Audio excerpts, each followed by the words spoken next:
So good afternoon, everyone. My name is Joel Roberts, and I'd like to welcome you all to the second presentation in this year's speaker series on the capitalist mode of power. Last week, we heard from Blair Fix, who gave a fascinating presentation on his power theory of personal income distribution.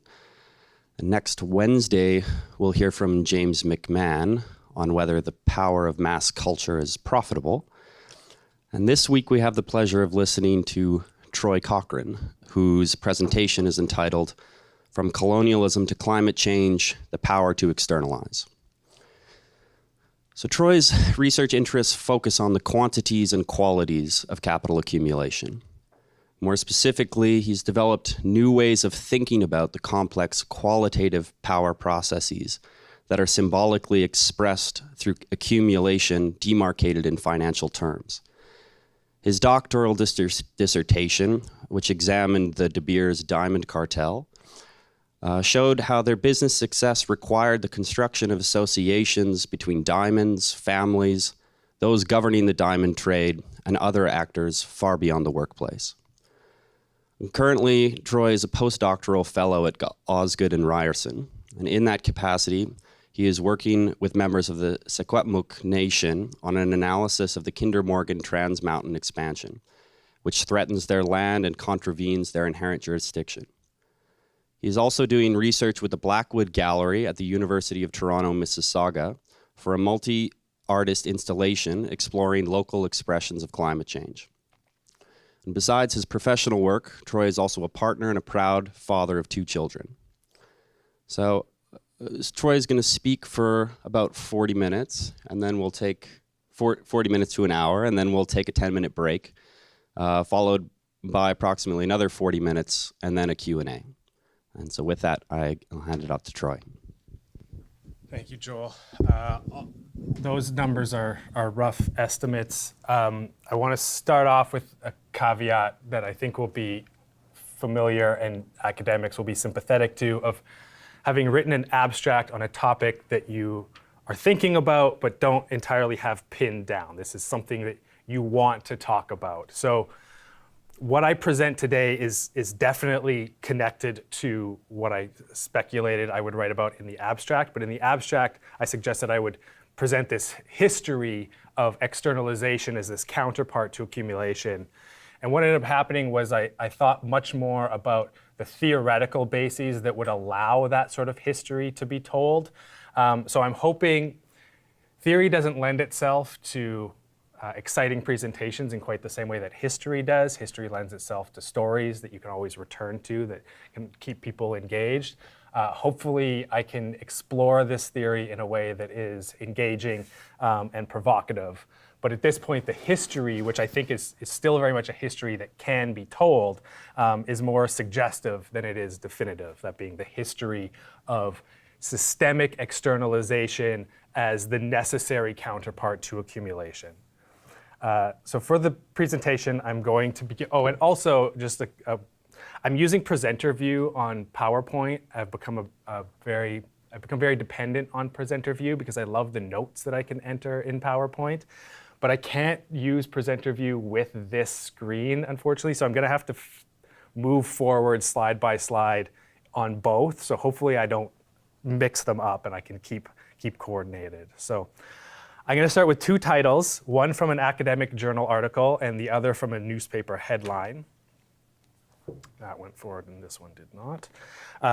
So the first comes from the Scholarly Journal, and it's a question of finance. Can banks individually create money out of nothing? And this is a serious question that can be asked in 2014. We've had economics and finance studies for decades. I mean, economics we've had for a century, yet we still don't definitively know the answer to this question. That's stunning to me, and really, I think, bears on what an impoverished discipline economics has been, not to impugn every economist, because economists study all sorts of things, but you would think at some point economics would have turned its attention to where does money actually come from? Instead, in 2014, we can publish a journal article that raises this question and engages in trying to answer it empirically. And the spoiler alert answer is that yes, banks do create money out of nothing. The second is a headline from the mainstream media, and it's a matter of ecology. And it bears on issues of food supply and sustainability.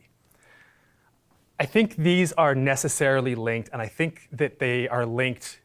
I think the link between them is obvious to people. What the specificity of the link is, I think people don't necessarily know, but I think people intuitively understand that banks and their control over money supply and financial systems has some relationship to our multivalent ecological crises.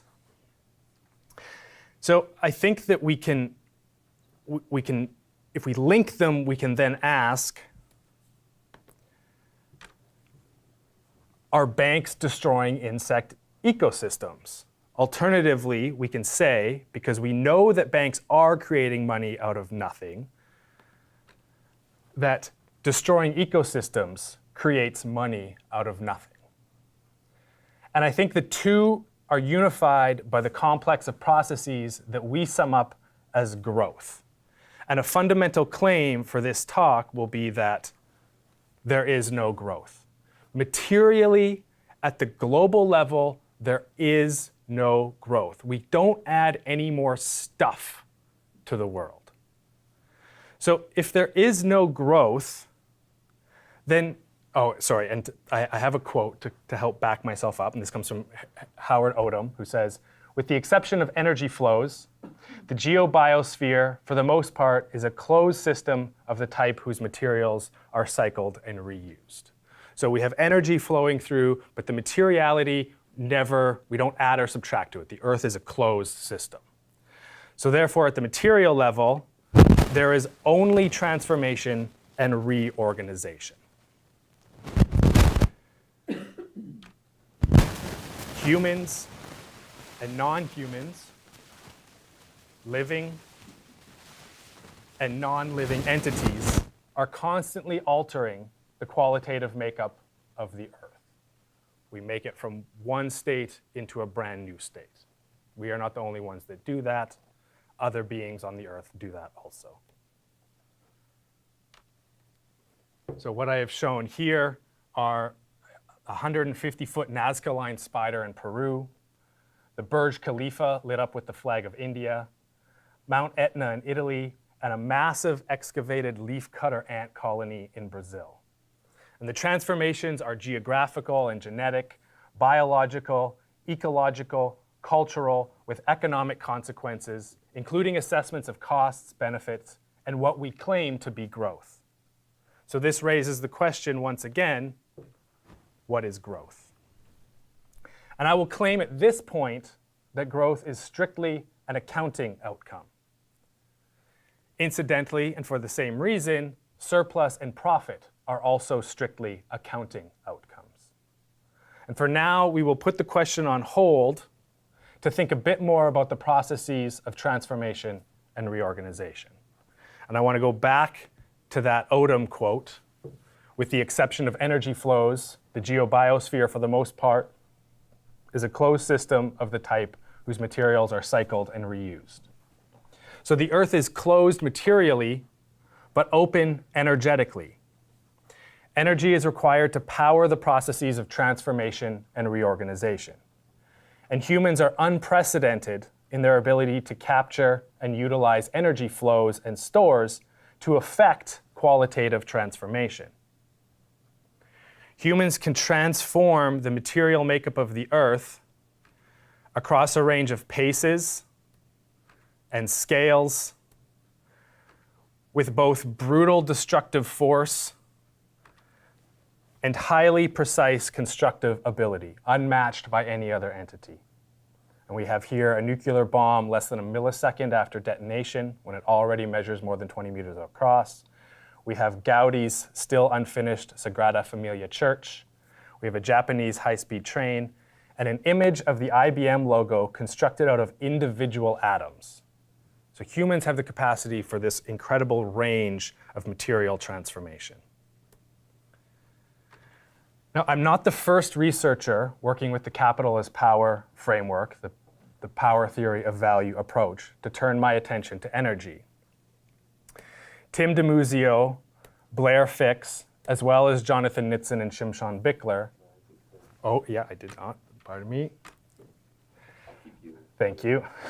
Have all looked at aspects of energy harnessing and its effects.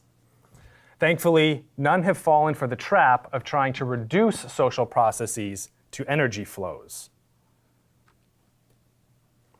Implicitly or explicitly, all seem to recognize an injunction from Ian Morris, who has examined the role of energy in the formation of social institutions. And Morris says, looking at energy alone distorts the shape of history.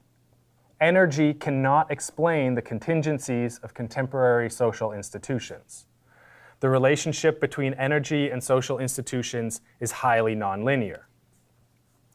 Humans have used, harnessed, stored, and deployed energy to widely divergent effects. And in saying this, I'm replicating a point made by the path-breaking and largely overlooked political economy of George Bataille, who argued that the purpose of energy accumulation is spending. He argued that both humans and non-humans spend energy to the purposeless end of excess.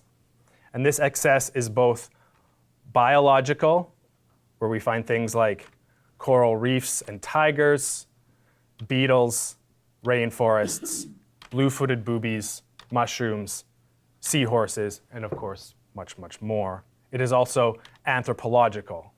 We've created Mayan temples, Danish seafaring raiders, the two-row wampum of the Haudenosaunee, the Hindu sutras, Greek philosophy, American sitcoms, Maori tattoos, and much, much more. For Bataille, this all constitutes human excess and biological excess, the material excess that the energy flows across the surface of the earth make possible. None of this is necessary. This is the beauty of creation.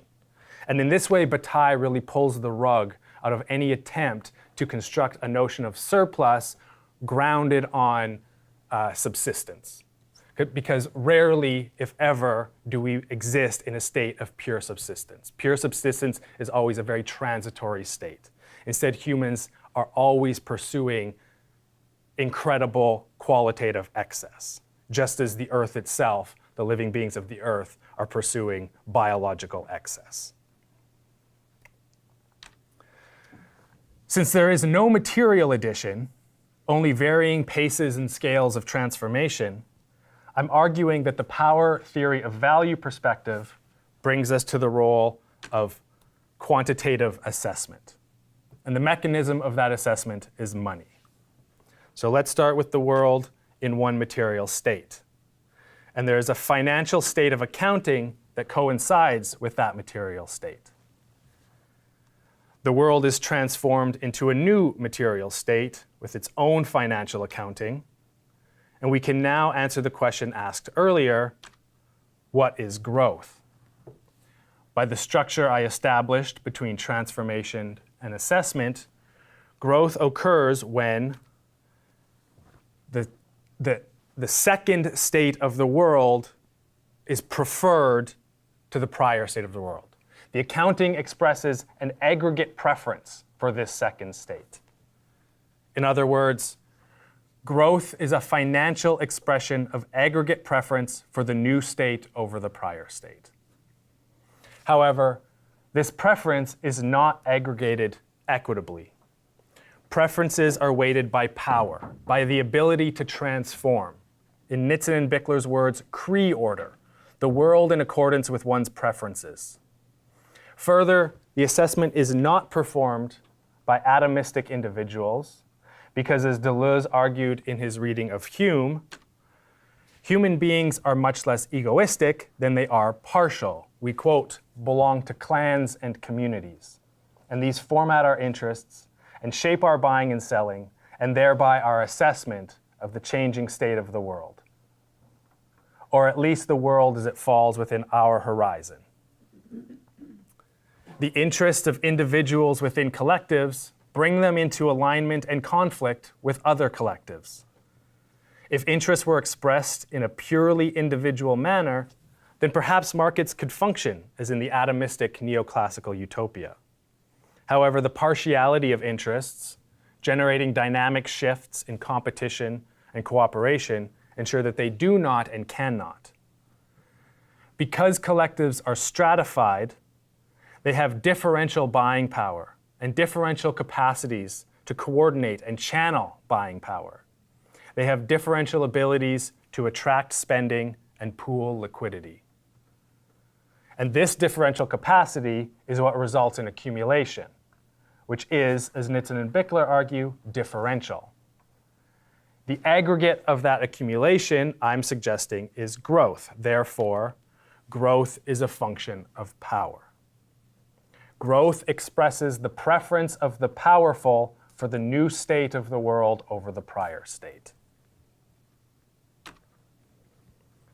Now we turn to the practices of accounting, which are indispensable for the practices of preferential quantitative assessment. And we'll begin with an etymology of accounting to help understand what accounting does and how it relates to power. So accounting is a reckoning of numbers from the late 14th century, nothing surprising there. From account as a verb, we go to account, circa 1300, to count, enumerate, again, nothing too surprising. This comes from the Old French, à compter, to enumerate, breaking down to à, to, and compter, to count and to tell. And I think this is our first suggestive portion of the etymology, where it reminds us that an account can mean both a quantitative tally and also a story.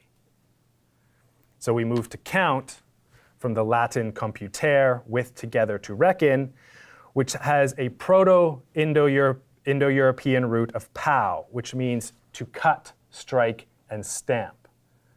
So counting is not just adding, it's also storytelling. And the Proto-Indo-European root tells us that counting is also cutting. It's a carving up of the world. Both accounting and storytelling cut the world, delimiting an inside included and an outside excluded. And this process of inclusion and exclusion that is a component of accounting will be important for my purposes. Although my analysis first brings money in as a mechanism of exchange, it's important to know that I'm drawing on research that demonstrates money emerges as a means of accounting and only later goes into circulation. This research has been popularized and developed most visibly by David Graeber in Debt, the First 5,000 Years. Graeber draws heavily on economists that have been largely marginalized by the discipline, owing to its ideological basis. But he appends their theorization to anthropological research that seems to evidence this movement from accounting to exchange. And the fact of money for accounting purposes can also be found, I think, importantly, though implicitly, in James Scott's newest book, Against the Grain. According to Scott, grain crops were the easiest to quantify and thereby tax/confiscate.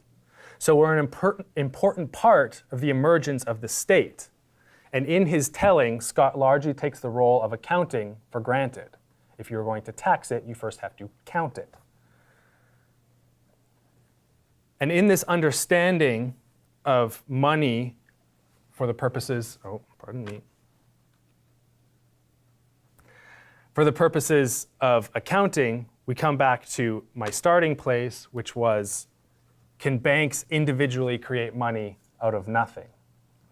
And the answer, as I noted, is yes.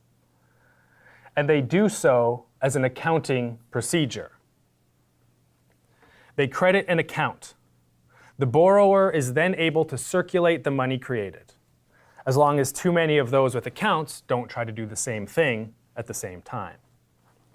In doing so, they have added liquid into the circulatory system.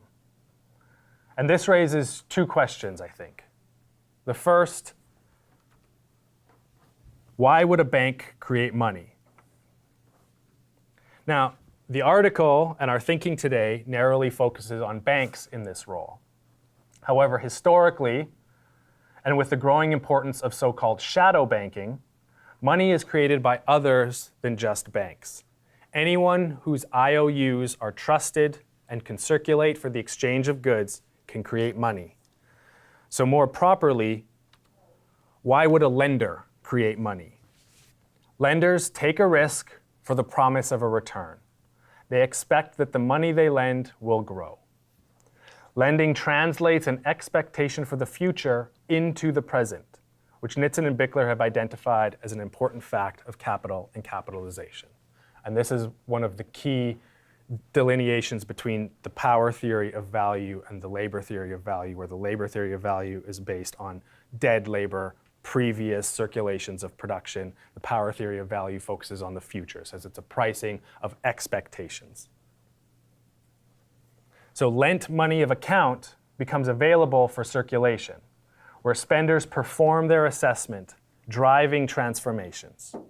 And it's almost certainly useful to distinguish between the transformations of the average consumer debtor and the capitalist debtor. The concept of order, creating order, may be useful for making this distinction. Although capitalists and consumers both participate in the aggregate assessment of transformation, it is the capitalist that can shape and channel, order, that transformation. And that brings us to the second question. What are the effects of a lender creating money? When the money circulates, when it moves into and out of other accounts, what does it do? And so we'll briefly look at a concrete example to think about what it is that money and the circulation of money and its assessment of transformations does.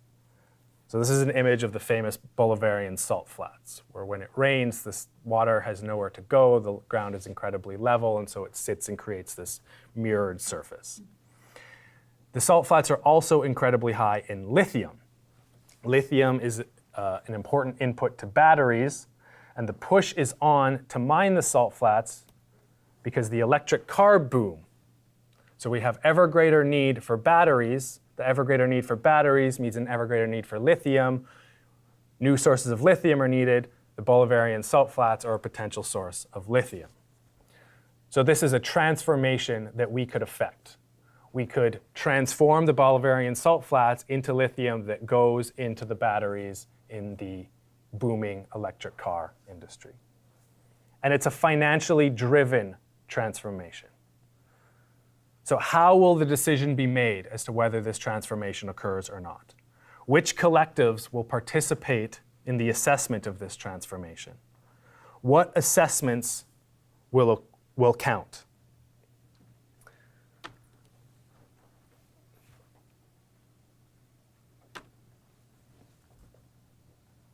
So I've examined the two sides of this cycle of qualitative transformation and quantitative assessment.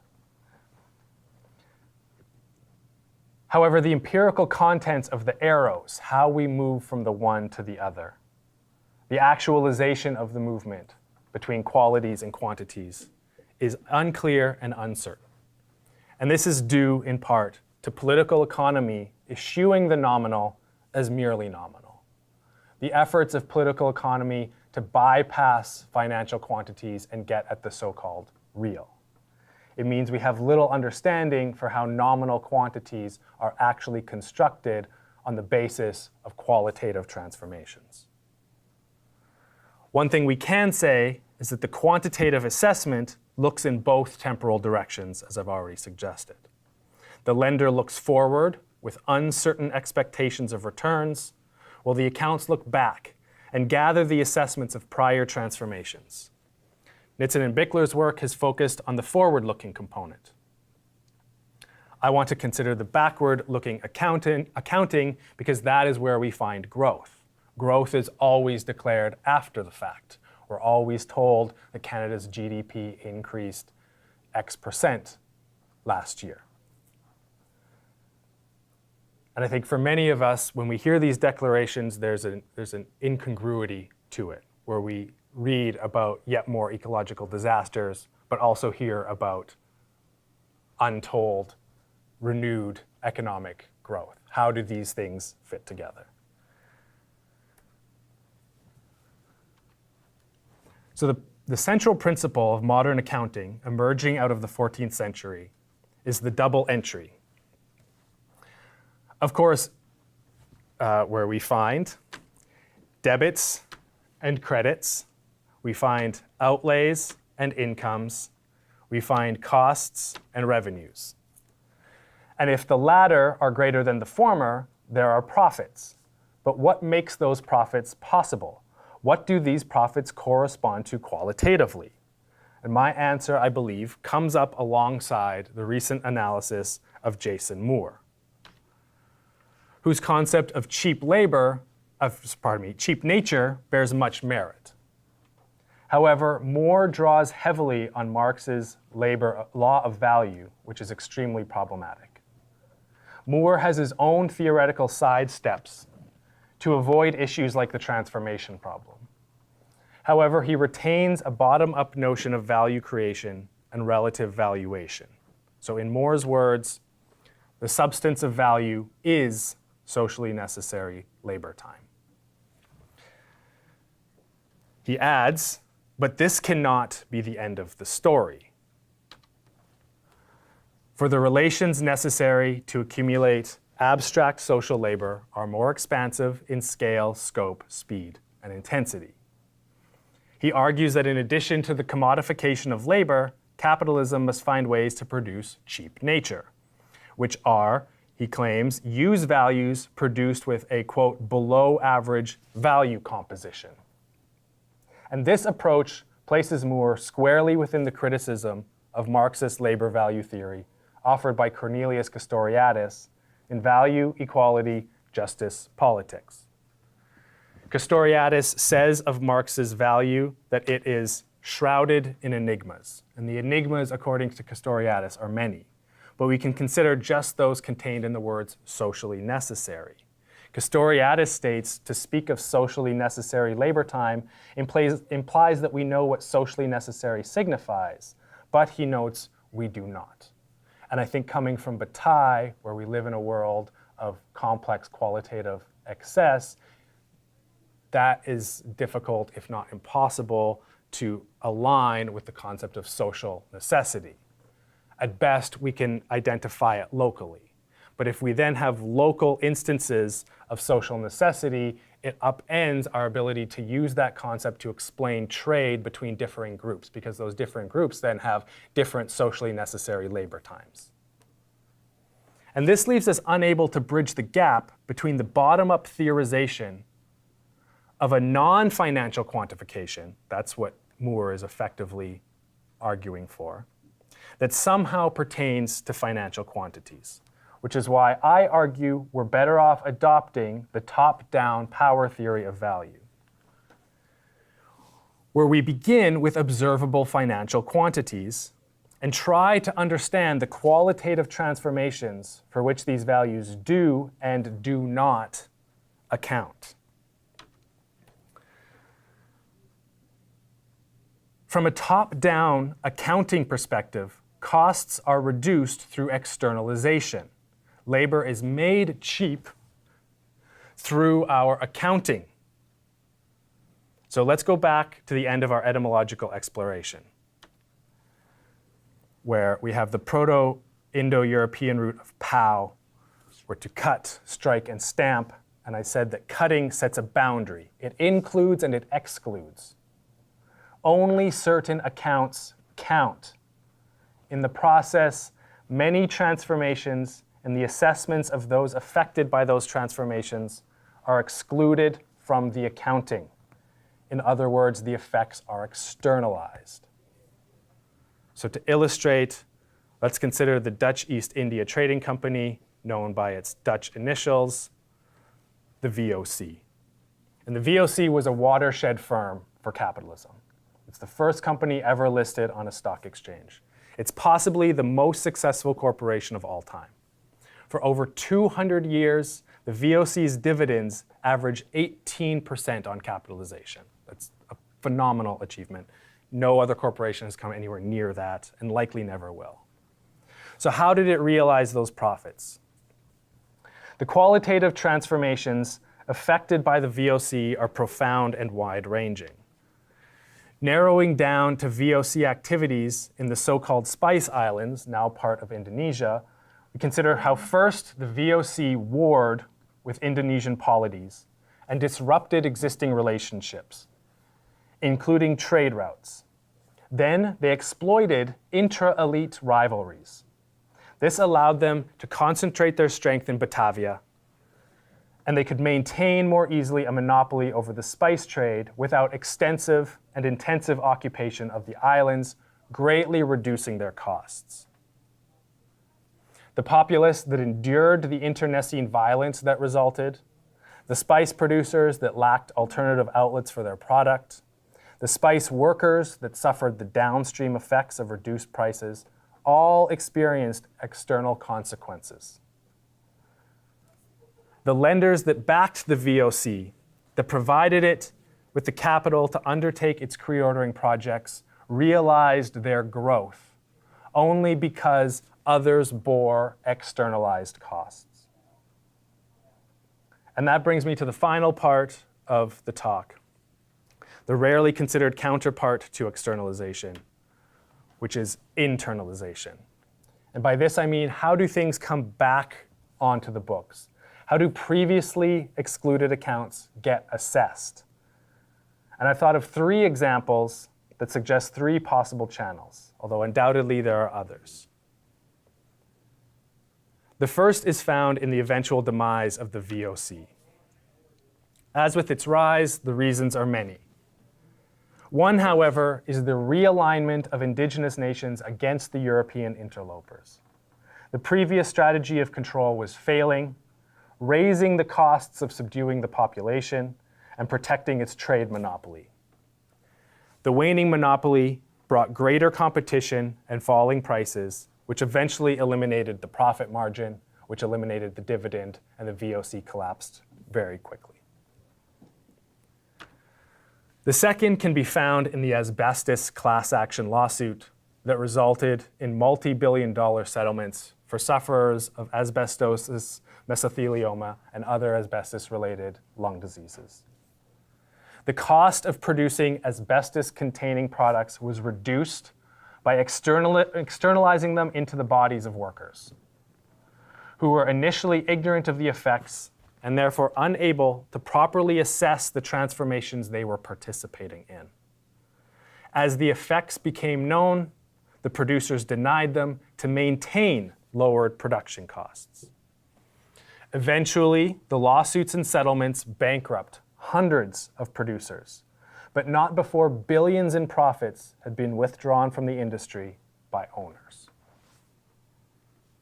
So the owners were able to benefit off this illusion of profit that only existed because certain costs were externalized and borne by the workers. And the final one is the one most profoundly associated, is perhaps the most profound, that associated with climate change and the environmental effects, which is shifting costs in numerous and uncertain ways. For example, the wildfires in BC forced Kinder Morgan to temporarily shut down the Trans Mountain Pipeline, while the flooding in Houston from Hurricane Harvey forced the multi-day closure of several oil refineries. So environmental effects are generating costs elsewhere from where those effects have their initial cause, which is the fact that for over a century, we've been externalizing the effects of fossil fuel use into the atmosphere, greatly reducing the cost of using those fuels. In effect, we were forcing the future to subsidize the past. Those in the future were powerless to participate in the assessment of the transformations being wrought by fossil fuel use. Instead, the incredible explosion in energy use and the scale and pace of transformation provoked incredible expectations among lenders, whose returns were only possible because only some accounts were included, while others were systematically excluded. And to conclude, I'll leave you with two images that I think exemplify the terrible and ridiculous consequences of asymmetric accounting. On the left, we have a seahorse carrying a Q-tip. Oh, pardon me. There we go. And on the right, we have the newly released Winter Spice Scented Thick Bleach by Sainsbury. In our current economic system, where power makes the decisions about transformations, these both make sense. Where I think in a sane economy, neither would make sense. How we got here, how we get from here, I'm not certain, but I think the history of externalization as a systemic counterpart to accumulation, both of which are accounting outcomes, is a way for us to think about this problem. And this ended up being much shorter and much faster than I imagined it would be, possibly to all of your great relief. So thank you. Do you want to have a break and then do questions? Or? Assuming there are questions. We just jump into questions then? Yeah, it's only been 40 minutes, so if there's 20 minutes of questions and then people want to get out of here. If you have questions, please go to the microphone.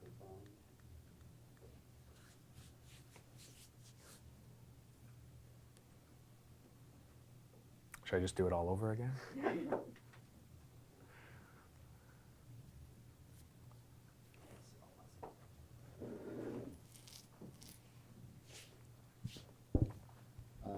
Yeah, so thank you so much. That was really fascinating.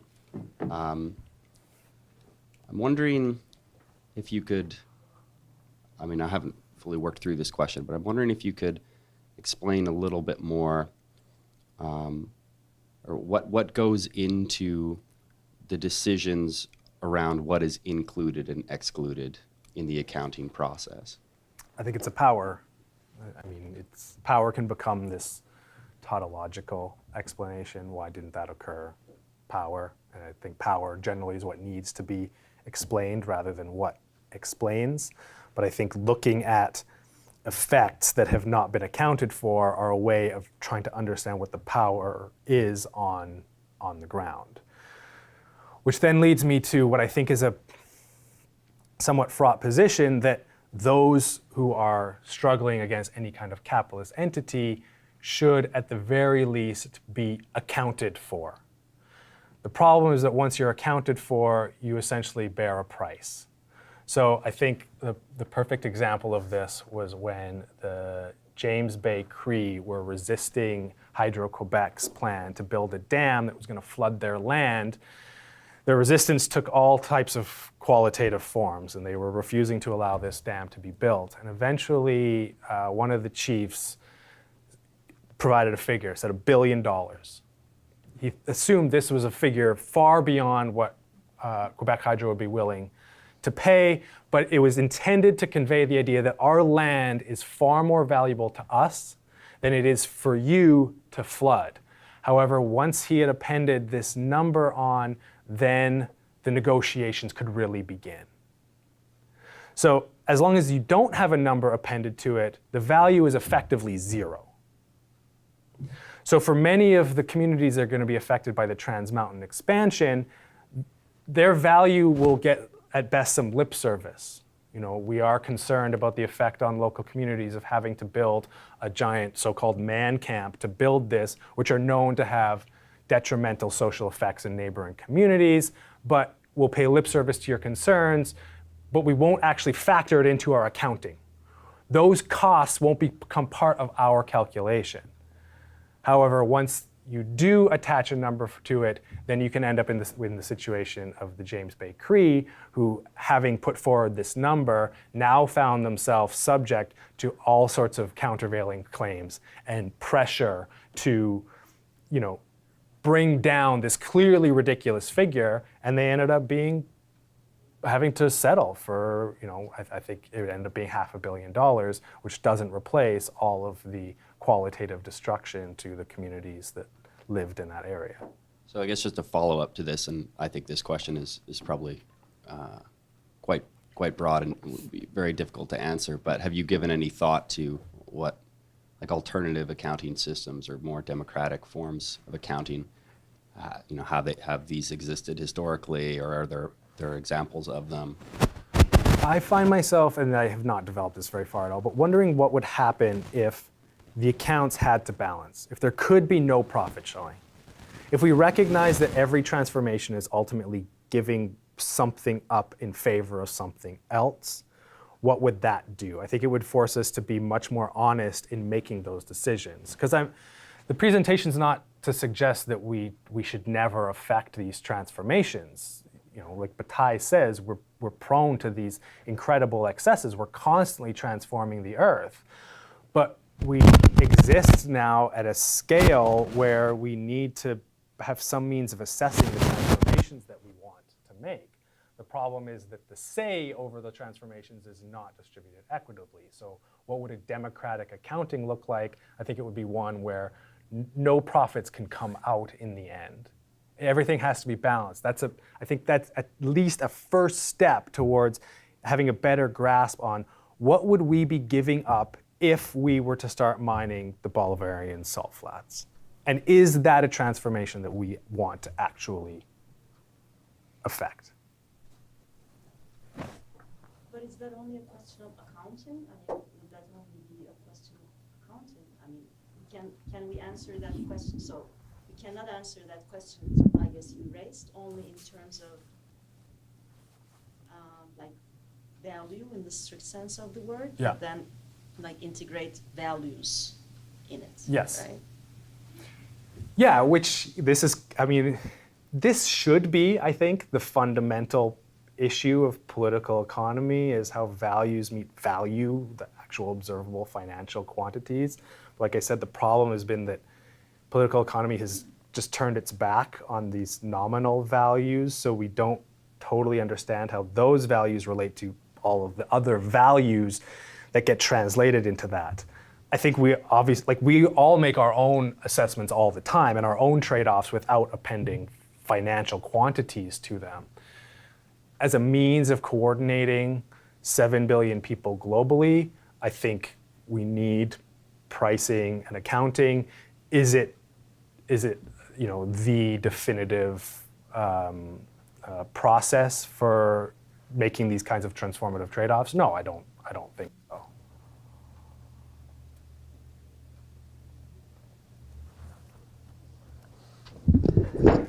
That's all right, I'll come up here.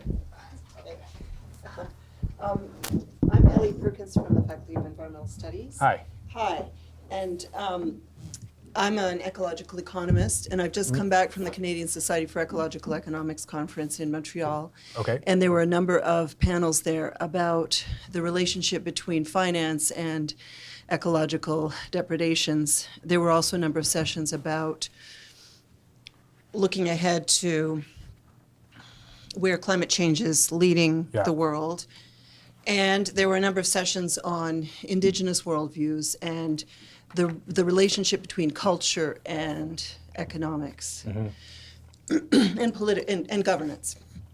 So I just wanted to call your attention, if you're not aware of this, to the work of Mary Mellor, and also there are a couple of PhD students, Joe Ament and Romain Schwarzman, who are working on ecological finance and critiques of the way the finance system works. And also Josh Farley at that conference gave a plenary presentation about the relationship about the way finance works and exactly those direct connections between creating money out of nothing and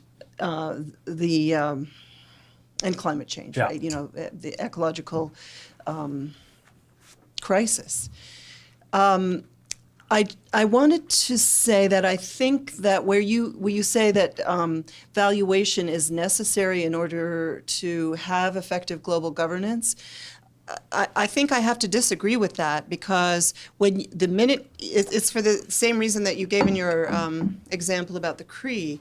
When you value something in money terms, you automatically undervalue it, because you're assuming, for example, that we now know the future value for for unborn generations and for other species and for everybody who's not sitting around the table or is, part of the valuation process that you're engaging in. So it's a fundamentally flawed endeavor, even if you, as many ecological economists have advocated, adopt a process of discourse-based valuation or trying to go directly to the political decision for which you're trying to estimate a value without going through that process of monetary valuation. Just saying, okay, here we are, we're going to decide about what's going to happen. Let's just decide after discussing it. Why is valuation necessary as an instrument? But I think that in itself is also a flawed process, because what the goal really has to be is how do we reclaim or circle back to sustainable culture. And as an example of that, I'm sure you know very well about the potlatch, where social prestige is in effect traded off against material well-being, right? And through a process of recognition of all members of the community, also a recognition of the importance of the non-human and non-human creatures and nature to the sustainability of the whole society. I mean, all of that is part of potlatch, which is a governance system. So I'd like to ask, sorry, what do you think about the potential in the system that you've described for its own demise, for its own overthrow, for it to be replaced by something that is more sustainable, not just in an economic, financial, and ecological sense, but in a cultural sense?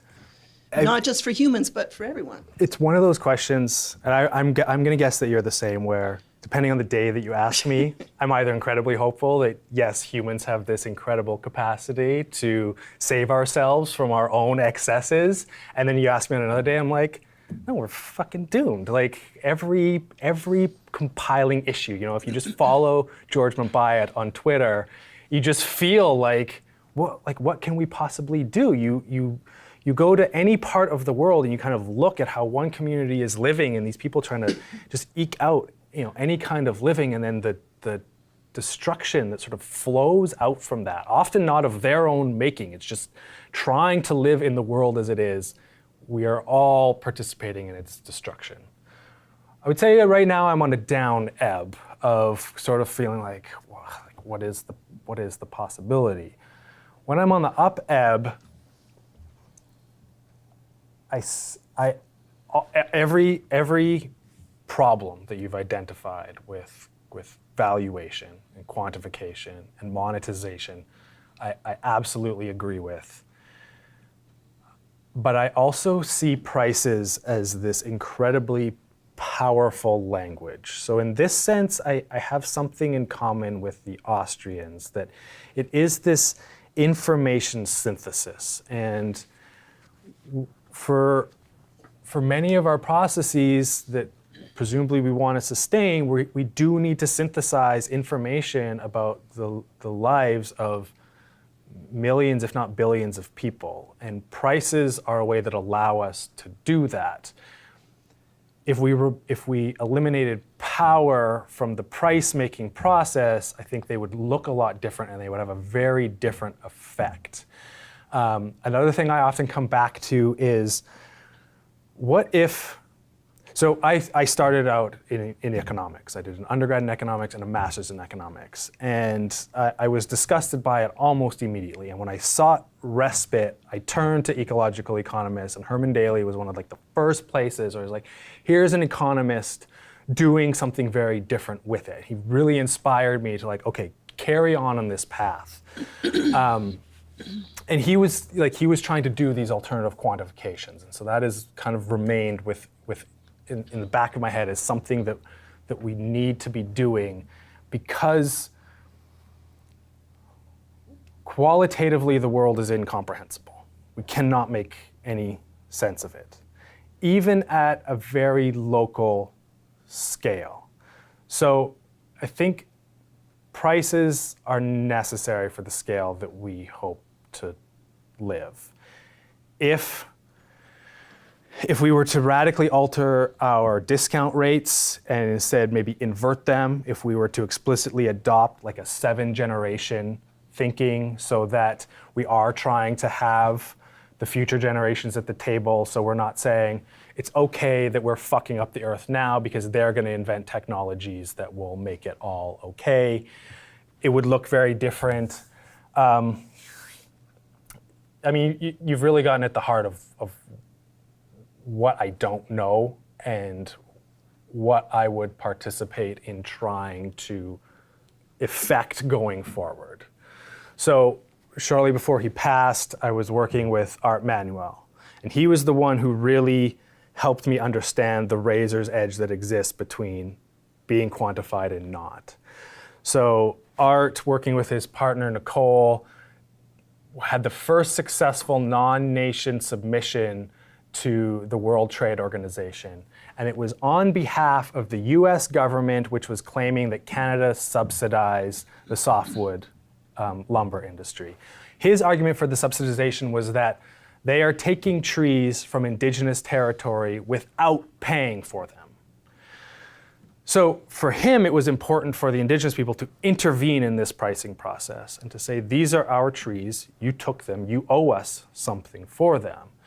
At the same time, it was from his book that I got this example about what happened to the James Bay Cree, because he says, look, this is what happens when you attach a price onto something. It becomes vendable. So the institutional transformations needed to render prices a non-destructive force, in the same way that I have to believe... Prices irrelevant. Pardon me? To render prices irrelevant.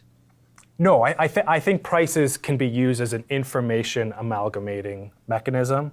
I don't agree with you. Because I think that the assessment process, if it were undertaken more democratically, it would generate very different prices. It would generate very different qualitative transformations. I think the problem with prices is a problem of power, not a problem of prices per se. I don't think prices themselves, you're right that as soon as you attach a value, you inherently undervalue the thing because there's always something missed. But we will never stop transforming, we will never stop giving up certain things to have other things. And in doing so, we will always have affected some sort of destruction that we don't understand. I mean, the fundamental reason that prices are problematic is that they don't include social reproduction. That's the fundamental reason why you can't get anywhere with prices. Because quantifying the value of social reproduction would swamp any little thing that you're trying to measure with your price. I don't understand what you mean. Because all the care work and all the unpaid work and all the unpaid ecosystem services, which go into making our activity, humans' activity, possible in the world, is much bigger. You know the Costanza attempt to value ecosystem services, which is, I don't know, $23 billion a year or something, right? But that didn't even include care work and unpaid work that goes into making the economy and the society possible. So I don't think I agree with you about prices being a reasonable thing. How do you think distributions how would the care workers be remunerated for the care that they provide? Like how do we sustain people? Because our transformations include growing food. Well, I mean, we're not, because we're not undertaking things in a sustainable way. No. I agree with you. There's maybe the valuations of these things would swamp our current valuations, which would then greatly reduce our consumption, which is something that needs to occur. How that takes place in a way that doesn't, just further grind the poor into the dirt, I don't know. But I think that I don't think prices should be written off as a useful mechanism. Okay.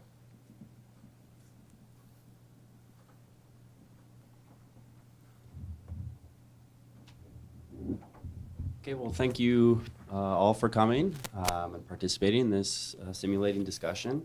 Just a reminder that next Wednesday we'll be hearing from James McMahon. So please join us once again. And also a lot of the research being conducted by scholars in the capitalist power perspective can be found on the BN archives. So if you are interested, you can just Google BN archives and you'll find Nitzen and Bichler's work and much of their students' work accessible for free. So thank you again and have a great day. Thank you.